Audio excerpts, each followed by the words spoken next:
Γεια σας, είμαι η Σοφία, είμαι παιδαγωγός προσχολικής ηλικίας και θα ήθελα να μοιραστώ μαζί σας την εμπειρία μου από το Montessori Webinar του δεύτερου έτους με εισηγήτρια την Ελευθερία Δάκογλου. Γνωρίζοντας κάποια από τα στοιχεία της μοντεσοριανής εκπαίδευσης καθώς και άλλων ψυχοπαιδαγωγικών προσεγγίσεων λόγω ειδικότητας, στάθηκα στο περιεχόμενο του webinar και στο σημείο που αναφέρει στο πώς ανιχνεύονται στα μοντεσοριανά περιβάλλοντα κάποιες από τις σύγχρονες ψυχοπαιδαγωγικές θεωρίες για την εκπαίδευση. Αυτός ήταν και ο λόγος που με κινητοποίησε στο να πάρω μέρος. Η εισηγήτρια Ελευθερία Δάκογλου για μένα προσωπικά και μέσα από όλη αυτή την εμπειρία των συναντήσεων μας έχει το χάρισμα της μετάδοσης της γνώσης, της πληροφορίας, του συναισθήματος με αμεσότητα, με ηρεμία και χιούμορ και μέσα από δραστηριότητες βιωματικού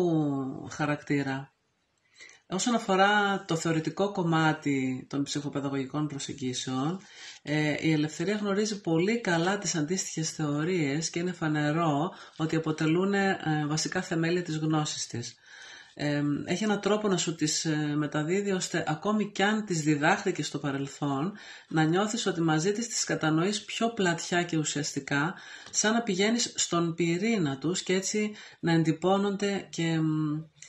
και να γίνονται κτήμα μέσα σου. Μέσα από τα βιωματικά μέρη του webinar με την Ελευθερία έρχεσαι σε μια βαθιά επαφή με τα κομμάτια του εαυτού σου, σαν να γίνεται μια ανάδυση, μια συνειδητοποίηση σε θέματα που έχουν να κάνουν με συναισθήματα, με στάσεις, με αξίες, πεποιθήσεις, όρια και αρχές. Για μένα οι θεματικές του σεμιναρίου και η Ελευθερία Δάκογλου ήταν μια αποκάλυψη σε επίπεδο γνωστικό, συναισθηματικό, ψυχολογικό και ψυχαγωγικό θα μπορούσα να πω, τόσο που αν είχα τη δυνατότητα θα το επαναλάμβανα και θα παρακολουθούσα και το πρώτο έτος. Επίσης θα ήθελα να πω ότι μετά την ολοκλήρωση αυτού του webinar είναι σαν να παίρνω ένα βαλιτσάκι μαζί με έναν μικρό θησαυρό για τη συνέχεια του ταξιδιού μου στον κόσμο και από μένα εξαρτάται αν και κατά πόσο θα το χρησιμοποιήσω αυτό το περιεχόμενό του για την προσωπική μου ανάπτυξη.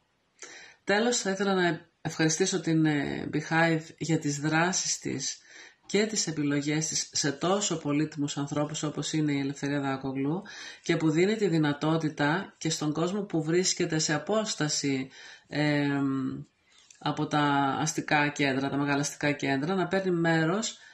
σε τόσο ενδιαφέροντα και ουσιώδη σεμινάρια. Ευχαριστώ Ελευθερία, ευχαριστώ Beehive, να είστε καλά.